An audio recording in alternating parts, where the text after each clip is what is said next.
A veces parece que Dios no responde nuestras oraciones.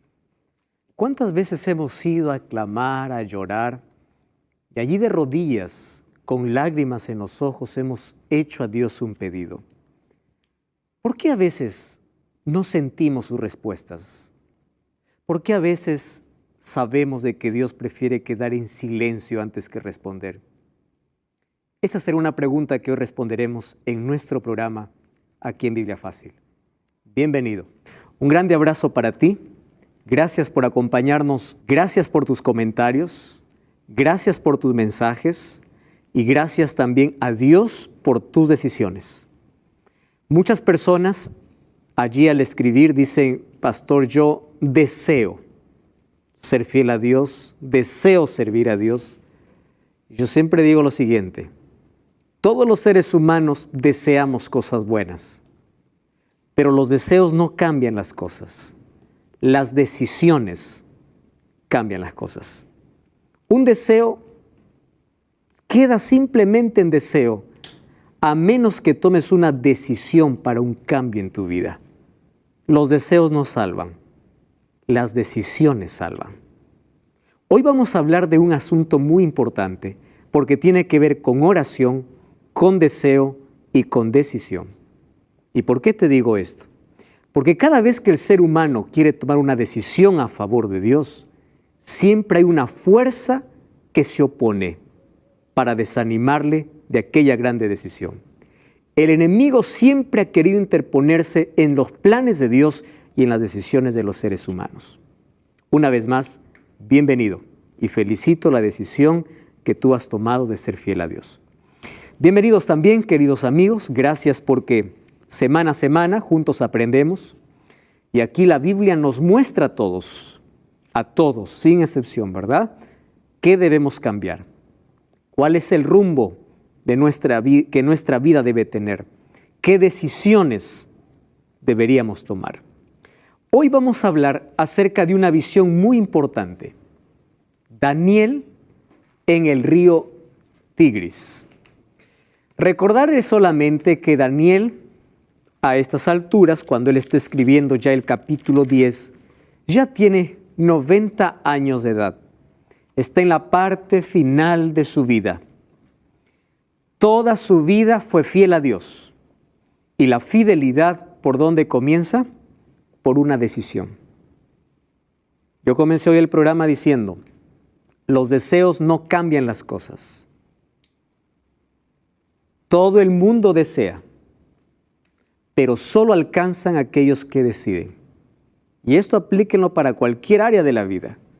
Tú puedes desear ser un buen esposo, una buena esposa, desear ser un buen hijo, desear ser un buen cristiano, pero el deseo no cambia, a menos que tomes una decisión firme. Y esa decisión siempre tiene un comienzo.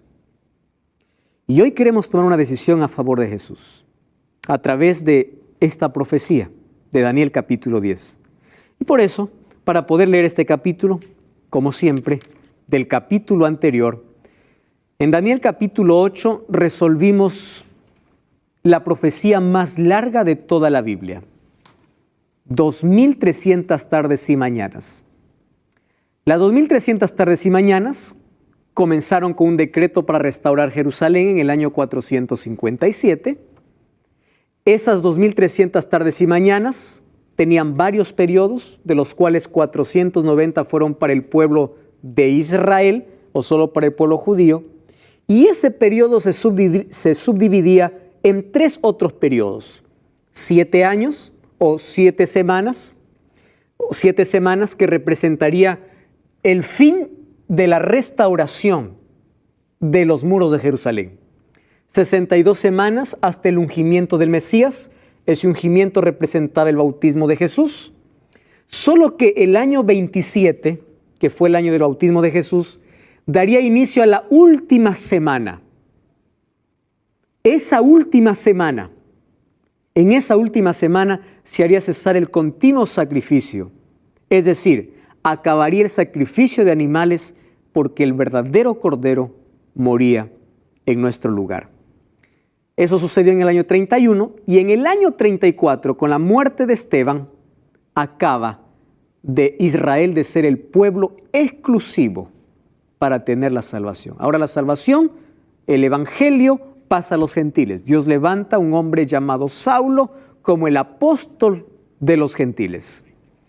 Entonces, si nosotros restamos ese tiempo de las 2300 tardes y mañanas, menos los 490 años que termina el año 34, nos faltarían 1810 años para completar las 2300 tardes y mañanas. Si hacemos la suma, esto nos lleva a 1844. Les conté acerca del movimiento que se levantó en este planeta, en nuestra Tierra, no solo como resultado de Daniel 8:14, sino de Apocalipsis capítulo 10. Solo que con una interpretación equivocada. Ellos creían que la purificación del santuario se refería a la tierra. Ahora les pregunto, ¿ellos estaban con la fecha equivocada? No. Ellos tenían la fecha correcta, pero el evento estaba equivocado. ¿Por qué el evento? Porque en 1844 Jesús no vendría a la tierra, sino Jesús asumiría una nueva función, que es la función de purificar el santuario y de ser nuestro abogado como sumo sacerdote, y desde allí nosotros vivimos un juicio, cual se llama el juicio investigador. Ahora fíjense lo que dice el libro de Apocalipsis capítulo 14. Podemos abrir la Biblia. Apocalipsis capítulo 14. Porque esta es una revelación tan importante, hablando acerca del pueblo de Dios en el tiempo del fin.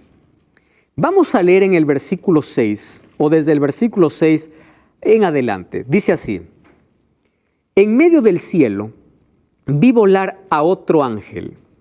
Cuando dice que un ángel vuela, en Apocalipsis se refiere a la urgencia del mensaje. ¿Recuerdan qué cosa era alas? Velocidad. La rapidez del mensaje. Entonces, ¿qué significa eso? Que este ángel tenía un mensaje urgente. Solo que lo que me impresiona de este ángel es esta palabra. Tenía el evangelio, ¿qué cosa dice? Eterno. Ahora, piensen conmigo en lo siguiente. ¿Dios tenía dos evangelios? No. Hay algunos que dicen, no, en el Antiguo Testamento se salvaba de una manera, ahora estamos en el Nuevo Testamento, en otra era. El evangelio es eterno. La salvación siempre fue por gracia. Los judíos intentaron en un momento de su existencia alcanzar la salvación por la ley, que se volvieron legalistas. Es por eso que Jesús advirtió y vino para enseñar cómo debe guardarse la ley. Aquel que piensa que es salvo por la ley está perdido. Porque la obediencia a la ley no da salvación. La obediencia a la ley, ¿qué cosa es? El resultado, no la causa. ¿Correcto?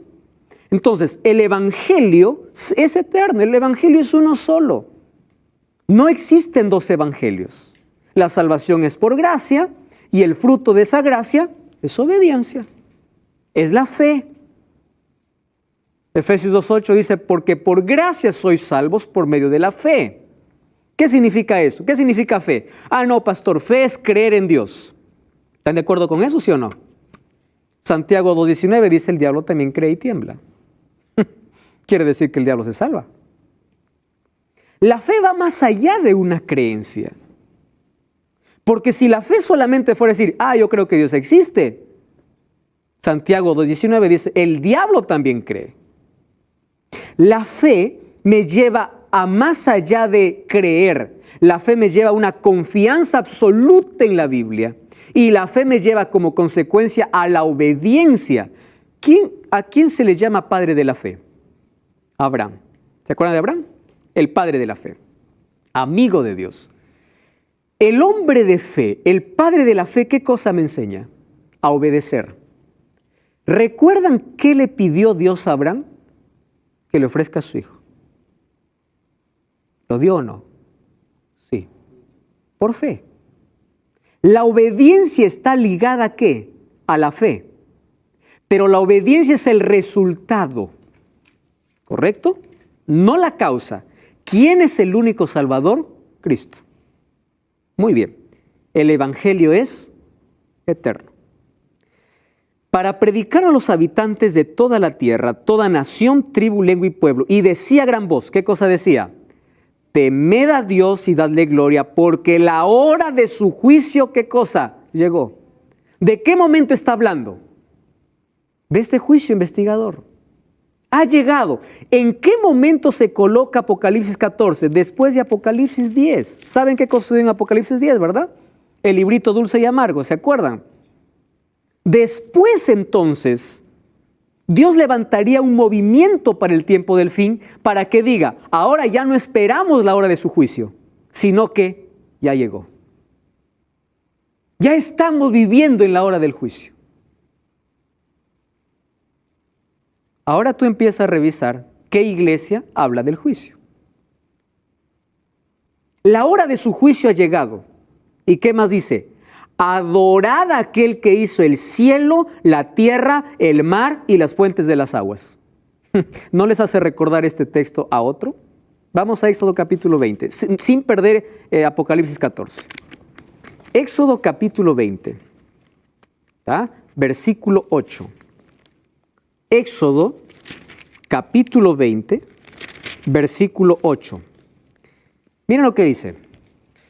Acuérdate del sábado para santificarlo. 6 días trabajarás y harás toda tu obra. El séptimo día reposo para Jehová tu Dios. No hagas en él obra alguna, tú, ni tu hijo, ni tu hija, ni tu sierva, ni tu criado, ni tu bestia, ni el extranjero que está entre tus puertas. Versículo 11, ¿qué dice? Porque en 6 días hizo Jehová los cielos y la tierra, el mar y todo lo que en ellos hay. A ver, vamos nuevamente a Apocalipsis capítulo 14, versículo 6. O que versículo 7. ¿Qué cosa dice? Adorad a aquel que hizo el cielo, la tierra, el mar y las fuentes de las aguas. ¿De dónde está tomando este texto? De Éxodo 20. Ahora ustedes entienden por qué el sábado no tiene que ver con otra cosa sino con adoración. Quiere decir, el pueblo de Dios que levantaría en 1844 tendría este mensaje. Su juicio llegó. ¿Cuál es el otro mensaje? Adora a Dios como Él quiere. Aquel que dice yo soy salvo por gracia, amén, aleluya. La gracia tiene que llevar a una adoración correcta. Porque esto es Biblia, eso dice la Biblia. ¿Y qué más dice este pueblo? Otro ángel le siguió diciendo, ha caído la Babilonia. ¿Qué cosa es Babilonia? La confusión, la mezcla de tantas creencias y religiones, etcétera, etcétera. Versículo 9. Si alguno adora a la bestia a su imagen y recibe la marca en su frente, en su mano, también beberá del vino de la ira de Dios. Versículo 12, miren lo que dice. Hablando de ese pueblo, aquí está la paciencia o perseverancia de los santos, los que guardan los mandamientos de Dios y la fe de Jesús. ¿Está claro acerca del movimiento del pueblo que Dios levantó después de 1844? Con un mensaje profético. Apocalipsis 14. Ese es el Evangelio eterno. Muy bien. Ahora fíjense lo que ocurre. Daniel capítulo 10. Vamos a Daniel ahora. Porque ahora vamos a encontrar una visión interesante en Daniel capítulo 10, versículo 1 al 3. Allí dice así. Era en el 3er año de Ciro, rey de Persia, que fue revelada palabra a Daniel. Me encanta cómo Daniel aquí empieza a dialogar con su lector y dice, ese Daniel es llamado Belsasar. ¿Es que le gustaba el nombre Belsasar? No. Yo le voy a explicar por qué escribió así Daniel. Dios lo inspiró para que escriba así. ¿Saben por qué? Porque hay algunos hoy que se levantan y dicen, no, el Daniel de las profecías no es el mismo Daniel de la historia. Ustedes ya saben que hay muchos que se levantaron diciendo, las profecías alguien lo añadió. Daniel no pudo escribir eso. Y aquí Daniel es claro en decir, a ver, vamos poniendo en claro las cosas. Yo soy el mismo Daniel del capítulo 1. ¿Está bien? No es otro. Al que lo llamaron Belsasar, ese soy. Y yo estoy escribiendo, solo que ahora estoy al final de mis días. La palabra es verdadera y ¿qué más dice? El conflicto es grande. Pero él comprendió, esta vez él sí entendió la palabra y tuvo inteligencia en la visión. De ahí dice que él estaba afligido por espacio de 3 semanas, no comió manjar. Cuando habla de carne, está hablando de carnes limpias. Y cuando dice que no bebió vino, está hablando del jugo de uva. Es decir, él mismo empezó a orar y ayunar, pero no porque no entendía. Ahora él comprendía. Pero ¿qué cosa es lo que él entendió? Que el conflicto era grande. ¿De qué conflicto está hablando? Vamos a ver lo que dice el versículo 12. ¿Está bien? Miren, él comprendió la palabra, pero estuvo afligido, dice, por 3 semanas. ¿Qué cosa tanto le afligió a Daniel? Vamos al capítulo 12. Entonces me dijo así: Daniel, no temas, porque desde el primer día que dispusiste tu corazón a entender y a humillarte en la presencia de tu Dios, fueron escuchadas tus palabras. ¿Existe alguna oración que Dios no responda? ¿Existe alguna oración que Dios no escuche? Generalmente nuestras oraciones se basan en 3 pedidos: necesidades, deseos y espirituales. Si ustedes se fijan en Mateo capítulo 6, cuando Jesús nos enseñó a orar, Jesús no nos enseñó a orar comenzando por pedir. Miren cómo nos enseñó a orar. Todos sabemos el Padre Nuestro. Padre nuestro que estás en los cielos. ¿Cuál es el primer pedido de la oración? Espiritual. Santificado sea tu nombre. ¿Se pusieron a pensar en eso? No dice, Padre nuestro, dame comida. El pan está como 4.º pedido. Quiere decir que el nombre de Dios no es santo. ¿Por qué dice santificado sea tu nombre? Si su nombre ya es santo. ¿Saben lo que está enseñando Jesús en el Padre Nuestro? Que tu nombre sea santificado en mi vida, porque yo te represento. Es decir, el primer pedido es espiritual. Ayúdame a ser un cristiano verdadero. Y de allí recién vienen las necesidades y todo lo que nosotros podemos pedir.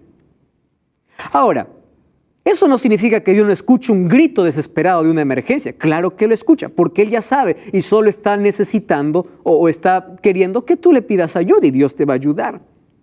Pero saben, Dios siempre responde a nuestras oraciones, lo hemos escuchado muchas veces, de 3 maneras. Sí, no y espera, solo que el ser humano no le gusta esperar. Mucho más en nuestra generación que es inmediatista. Yo quiero ya y ahora. Si no, no me des. ¿Verdad? Muy bien. Solo que ese no de Dios o esa espera de Dios nos desespera a nosotros. ¿Y saben por qué? A veces Dios no nos responde en el momento porque no estamos preparados para recibir esa bendición. Otras veces Dios nos va a decir que no porque no nos conviene, aunque para nosotros sea lo mejor. Dios, que conoce el futuro, te dice no te conviene. Lo que yo me estoy acordando es de una historia que alguien me contó. Estaban ahí en el cuarto jugando 2 hermanitos, un más grandecito y la otra más pequeña.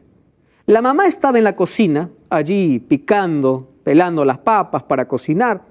De pronto escuchó que la nenita empezó a llorar en el cuarto y la mamá pensó que el hermano le estaba molestando y le dice, ¿qué quiere tu hermana? Y su hermanito le dice, mamá, yo no puedo darle lo que ella quiere. Y la mamá, como no estaba viendo, le dice, dale, no importa, dale para que no llore. Entonces el hermanito le dio lo que la niña quería y dentro de un segundo empezó a llorar más. Y le dice, ¿qué cosa tiene ahora tu hermana? Mamá, tú me dijiste para darle lo que ella quiere. ¿Qué cosa quería? Una abeja. Y claro, tomó la abeja, le picó la abeja y empezó a llorar más. Los seres humanos somos así. A veces le pedimos a Dios una abeja y Dios dice, no, te va a picar. No, pero yo quiero. Y si nosotros nos sometemos a la voluntad de Dios, vamos a entender el porqué. Y los muchos porqués que no entendamos en la tierra, Dios nos mostrará en el cielo. Dios responde oraciones. Aquí dice, yo escuché desde el primer momento. Pero mira, hay un conflicto. ¿Qué conflicto está hablando? Vamos a ver Efesios capítulo 6, versículo 12. Me encanta este texto. Efesios capítulo 6. No pierdan Daniel. Efesios capítulo 6, versículo 12. Este texto me habla de una realidad que ustedes y yo vivimos todos los días. Efesios capítulo 6. Dice así: por tanto, no tenemos lucha contra sangre y carne, sino contra principados, potestades, gobernadores de tinieblas de este mundo, huestes espirituales de maldad en las regiones celestes. Por tanto, tomad la armadura de Dios para que resistas en el día malo. Y cuando resistes el día malo, no tires la toalla. Tienes que estar firme. Quiere decir, cuando tú tienes una victoria, dices, ¡ah, amén, victoria! Ten cuidado porque ahí puedes caer. ¿De qué está hablando entonces Daniel capítulo 10? Dice, había un grande conflicto. ¿De qué tipo de conflicto está hablando? ¿O qué tipo de conflicto es? Un conflicto espiritual. ¿Y de qué se trataba ese conflicto? Y miren lo que dice el versículo 13. El príncipe del reino de Persia se me opuso durante 21 días, pero Miguel, uno de los principales, vino para ayudarme y quedé allí con los reyes de Persia. He venido para hacerte saber lo que ha de sucederle a tu pueblo en los últimos días, porque la visión es para esos días. Wow, aquí me presenta ya no dos bestias, ¿verdad? Me presenta dos nombres. ¿Qué nombre me presenta? Rey de Persia. ¿Y qué más me presenta? A Miguel. Para entender quién es el rey de Persia, yo tengo que entender primero quién es Miguel. ¿Correcto? Vamos a ver, porque ¿de qué trata este conflicto? ¿Quién es Miguel? Vamos a Daniel capítulo 10, versículo 21. Dice el versículo 21. Yo te declararé lo que está escrito en el libro de la verdad. Nadie me ayuda contra ellos sino Miguel vuestro príncipe. Como que se nombra aquí a Miguel como un príncipe. Muy bien, vamos al siguiente texto. Daniel capítulo 12, versículo 1. Dice así: en aquel tiempo se levantará Miguel, una vez más, el gran príncipe que está de parte de los hijos de tu pueblo. Wow. Aquí se presenta a Miguel como ¿qué? Como libertador. ¿Está bien? Miguel es un libertador. ¿Qué cosa más? Vamos a Apocalipsis capítulo 12. Aquí nos esclarece más. Apocalipsis capítulo 12, versículo 7. 12:7 dice: entonces hubo una guerra en el cielo.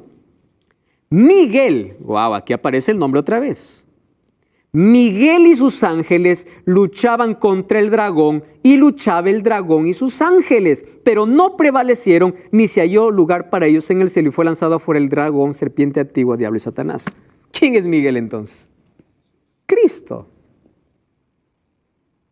El príncipe que está de parte de tu pueblo. La pregunta es, ¿por qué toma un nombre humano? ¿Ustedes saben qué significa Miguel? ¿Quién como Dios? Ahora fíjense, Miguel es el título de Cristo cada vez que entra en conflicto para defender a sus hijos. ¿Ustedes recuerdan que en Apocalipsis Jesús es comparado como el león de la tribu de Judá? Como el cordero. ¿Como qué más comparado Jesús? Como el camino, como el verdad, como la vida, como la vid, como qué más, como el agua de vida, como el pan de vida, como la puerta, como el buen pastor. ¿Recuerdan todos los nombres para Jesús? Ya descubrimos quién es Miguel, ¿verdad? Miguel es el título, es el nombre que asume Cristo cada vez que está para defender a su pueblo. ¿Por qué en el capítulo 12 de Daniel dice, en aquel tiempo se levantará Miguel? Porque el capítulo 11 habla del cuerno pequeño en guerra contra el pueblo de Dios. Entonces, si hay una guerra de un poder, aquí se levanta Miguel como defensor. Es decir, la batalla no ha sido con ellos, la batalla ha sido conmigo. Y yo los voy a defender. ¡Qué maravilla! Ahora, ¿quién es el rey de Persia? Si Miguel es Cristo, quiere decir que Cristo tiene que luchar con otro poder. Ojo, que la lucha no es con ángeles, es con Cristo mismo. ¿Quién está hablando con Daniel? Gabriel. Y Gabriel dice, mira, 21 días, ¿recuerdan ahí el texto? Versículo 13, el príncipe del rey de Persia se me puso durante 21 días, pero Miguel vino para ayudarme. Quiere decir que quien estaba peleando con el ángel no era otro ángel. ¿Quién era? Satanás. Tanto así que él necesitó que venga Miguel, el príncipe de los cielos. Ahora, fíjense, Satanás aquí se representa como el rey de Persia. ¿Cómo poder entender este asunto, no? Muy bien. Ustedes sabían que no es la única referencia en la Biblia donde se usa un nombre de una persona para hacer referencia a Satanás. No es este el único nombre. Vamos a Ezequiel capítulo 28, versículo 11. Vamos a ver qué dice Ezequiel. Capítulo 28, versículo 11. Ese texto es interesante. Dice así: vino a mí palabra de Jehová diciendo, hijo de hombre, entona lamentación sobre el rey de Tiro. ¿Para quién es este mensaje? Para el rey de Tiro. Y dile, así ha dicho Jehová el Señor, tú eras el sello de la perfección, lleno de sabiduría y de acabada hermosura. En el Edén, en el huerto de Dios estuviste. De toda piedra preciosa era tu vestidura, de cornerina, topacio, jaspe, crisólito, berilo y onice, zafiro, carbunclo, esmeralda, oro. Los primores de tus tamboriles y flautas fueron preparados para ti en el día de tu creación. Tú, querubín protector, yo te puse en el santo monte de Dios. Yo pregunto, ¿Tiro estuvo en el santo monte de Dios? Tiro fue vestido con todo lo que está mencionando aquí. ¿Tiro existía cuando estaba creando allí en el Edén o antes de la creación del Edén? Claro que no. Pero toma el nombre del rey Tiro para hablar ¿de quién? De Satanás. De la caída de este querubín. De paso, Tiro nunca fue un querubín. Tú, querubín protector. Entonces, aquí está solo tomando el título del rey de Persia. ¿Por qué? Porque Daniel está viviendo en esos días. Para decir, para hacerle entender un conflicto espiritual, ya no un conflicto político, sino un conflicto espiritual. Ahora, ¿cuál era el problema? Yo les comenté en un capítulo anterior que Jerusalén tuvo 3 invasiones por Nabucodonosor, rey de Babilonia. Daniel fue llevado en el año 605, pero en el año 597, una vez más, regresa Nabucodonosor, ya no para conquistar, ha conquistado Babilonia, para llevar más cautivos y para destruir. Solo que en el año 586, ¿sabe qué cosa hace? Destruyen el templo. ¿Qué templo? De Salomón. El glorioso templo. Los judíos, al ver que venía la invasión, ellos escondieron el arca. ¿Recuerdan el arca dónde estaba? En el lugar santísimo. Lo escondieron. Y cuando fue destruido el templo, el arca estaba escondida. Porque era su adoración a Dios. A través de ello adoraban a Dios. Ahora, fíjense una cosa. La ciudad de Jerusalén estaba en ruinas.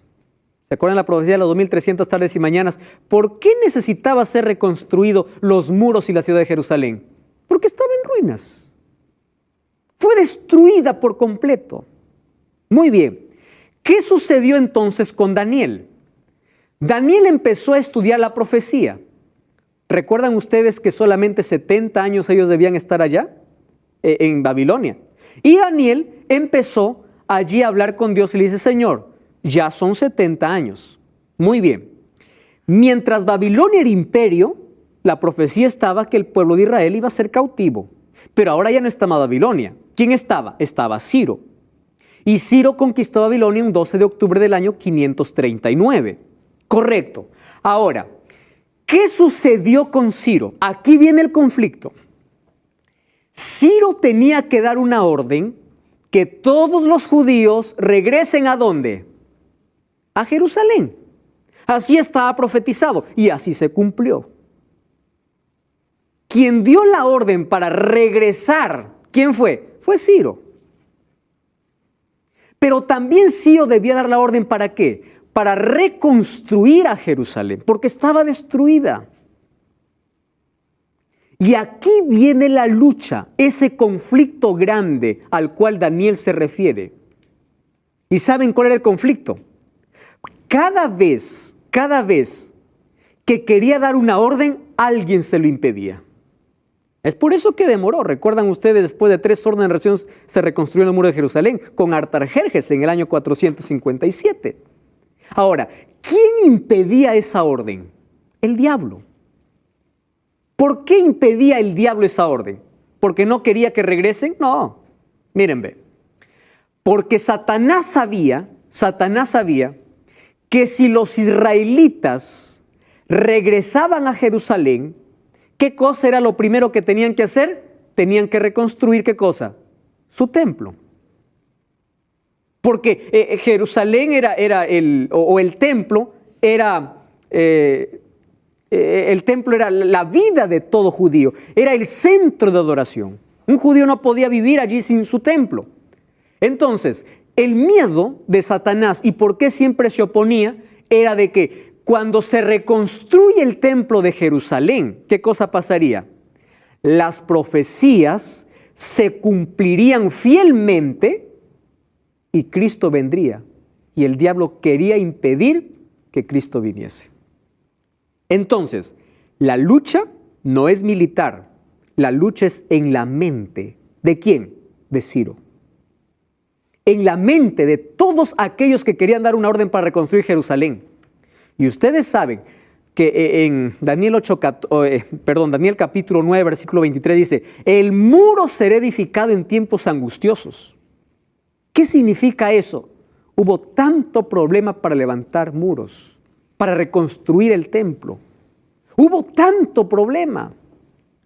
¿Por qué había problema? Los samaritanos allí se metieron. Cuando dijeron, vamos a ayudarle, los judíos dijeron, no, ustedes no pueden ayudarnos porque son idólatras. Ellos ahora se interpusieron, fueron a mal informar al rey. Es decir, el diablo usaba a todos para no reconstruir el templo. ¿Por qué? Porque sabía que en ese templo que iba a construir, ¿quién iba a estar? Cristo. Entonces, el diablo quería, ¿qué cosa? Frustrar los planes de Dios. Ese es el conflicto que se vive en nuestra mente. Ese es el conflicto que nosotros vivimos todos los días. Dios tiene un plan. El plan es de salvación. El diablo se coloca en medio y dice, no, vamos a destruir ese plan. Yo no quiero que se salve o yo no quiero. Pero saben, el diablo siempre ha salido derrotado cada vez que se puso a pelear con Dios. Ayúdenme a recordar aquí. Vamos a Apocalipsis capítulo 12. Apocalipsis capítulo 12. Miren lo que dice este capítulo, es impresionante. Apocalipsis 12. Vamos a ver allí el versículo 4. Dice, su cola arrastró la tercera parte de las estrellas del cielo. Está hablando de la caída de Satanás del cielo. Estrellas aquí son ángeles. Su cola arrastró la tercera parte de las estrellas del cielo y los arrojó sobre la tierra. Y el dragón se paró frente a la mujer que estaba para dar a luz a fin de devorar a su hijo tan pronto como naciera. ¿De quién está hablando? Del nacimiento de Cristo. Entonces, ¿ustedes se acuerdan cuando Cristo murió? ¿Qué orden dio Herodes? Mueran todos los niños de 2 años abajo. ¿La orden era de Herodes? No, era del diablo. Porque el diablo quería matar a Cristo tan pronto como él naciese. Primero quiso impedir la reconstrucción del templo porque sabía que ahí iba a venir Cristo. Y cuando Cristo vino, entonces quiso matarlo cuando nazca. Ahora les pregunto, ¿tuvo su victoria el diablo allí? No. Miren, ahora vamos a seguir el versículo 6. El versículo 5. Ella dio a luz un hijo que va a regir a todas las naciones con vara de hierro. Su hijo fue arrebatado para Dios y para su trono. Está haciendo referencia de Cristo. La mujer huyó al desierto, donde tenía un lugar preparado por Dios para ser sustentada allí por 1260 años. ¿Se acuerdan ustedes a qué representa mujer en la Biblia? en la profecía, iglesia. ¿Cuánto tiempo fue perseguida? Ahí está, 1260 años. Ahora escuchen, ¿ah? ¿Cuál era la idea del diablo? La idea del diablo era, si ya no pudo destruir a Cristo, voy a destruir a su pueblo. Antes, ustedes se acuerdan que cuando Cristo murió, Satanás también quiso impedir su resurrección. Es por eso que mandó cuántos soldados ahí a la puerta del sepulcro para impedir que Jesús resucitase. Es decir, el diablo siempre quiso frustrar los planes de Dios. Muy bien. ¿Cuál era la idea del diablo? Destruir a todos los cristianos. Dijo, los voy a matar. Correcto. ¿Los logró matar? No. Tertuliano decía lo siguiente: mientras más cristianos morían, más cristianos se levantaban. Porque la sangre de ellos era como semilla. El diablo cambió de estrategia y dijo, si yo sigo matando, voy a seguir perdiendo. Entonces cambió de estrategia. Mejor me meto dentro de la iglesia con falsas doctrinas. Y allí sí tuvo éxito. Porque hay muchos que creen adorar a Dios cuando están adorando al otro poder. Cambió de estrategia. Ahora piensen conmigo. El diablo fue derrotado aquí. Fue derrotado cuando planificó matar a Jesús. Fue derrotado cuando resucitó Jesús. Fue derrotado cuando pensó perseguir a la iglesia. El diablo viene de derrota en derrota. Es por eso que miren lo que dice el versículo 17 del capítulo 12. Dice así, 17, Apocalipsis, capítulo 12, versículo 17. Allí dice así: entonces el dragón se llenó de ira contra la mujer. ¿Qué cosa es mujer? Iglesia. Y se fue a hacer guerra contra el resto de la descendencia. ¿Qué significa resto? Remanente. El pueblo del fin. ¿Quiénes son? Los que guardan los mandamientos de Dios y tienen el testimonio de Jesucristo. El diablo no está enfurecido con todas las religiones. No. El diablo no está enfurecido con todo aquel que dice ser creyente. No. El diablo está enfurecido con un pueblo. Con este pueblo. Ahora, si el diablo tanto fue derrotado, es porque ahora él tiene sed de venganza y él quiere destruir, él quiere frustrar los planes de Dios, pero nunca lo ha logrado. ¿Ustedes saben qué cosa ocurrió? El templo finalmente fue reconstruido.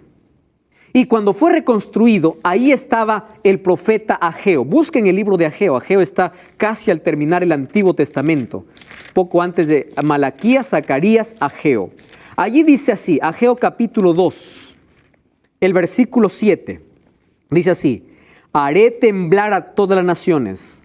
Vendrá el deseado de todas las naciones y llenaré la gloria de esta casa, ha dicho Jehová de los ejércitos. Versículo 9. La gloria de esta casa será mayor que de la primera. Así ha dicho Jehová de los ejércitos, y daré paz a este lugar, dice Jehová. Miren, cuando se reconstruyó el templo, habían dos grupos de judíos. Un grupo de judíos que decía, oh, este templo, pobrecito, se llamó el templo de Zorobabel. Era un templo que no tenía la gloria del templo de Salomón. Y había otro grupo de judíos que no había conocido el templo de Salomón y decía, ¡qué bonito! Ahora vamos a ver cómo se hacen los sacrificios. Entonces, aquí se levanta el profeta Ageo para hablar a aquel grupo de descontentos que estaban comparando este templo con el templo de Salomón. Y le dice, espera un momento, dice así Jehová, este templo será mayor que el de Salomón. ¿Por qué? Porque en este templo, ¿quién entrará? El deseado de todas las gentes. ¿Quién era el deseado de todas las naciones? Cristo. Porque la gloria del templo no se encontraría en la infraestructura, sino en quién entraría a ese lugar. Es por eso que el diablo impedía la reconstrucción. La Biblia dice que Jesús vino en el tiempo exacto y por más que el diablo trató de frustrar los planes de Dios, nunca lo logró. Finalmente, en Daniel capítulo 10, versículo 4 al 8, ¿sabe cómo termina ese capítulo? Impresionante. En la fase final de su vida, Daniel vio la presencia de Dios. O vio a Jesús. Dice que allí vio a un hombre vestido de lino, con sus hombros ceñidos de oro, sus ojos como antorchas de fuego, sus pies como de bronce, su voz como estruendo de muchas aguas. ¿A quién vio al final de sus días? A Cristo. Ese Miguel libertador, ese príncipe de los ejércitos, ahora se presenta para fortalecer a Daniel y le dice: Daniel, tú no temas. Probablemente el diablo intente frustrar todos tus planes o los planes que Dios tenga para ti. Pero si te colocas en las manos de Dios, jamás lo logrará. El diablo está derrotado, querido. Cristo lo venció en la cruz. Él viene de derrota en derrota. La única victoria que va a tener en esta tierra es cuando tú le cedes tu vida. Esa es la única victoria, porque Él sabe que ya es un ser derrotado.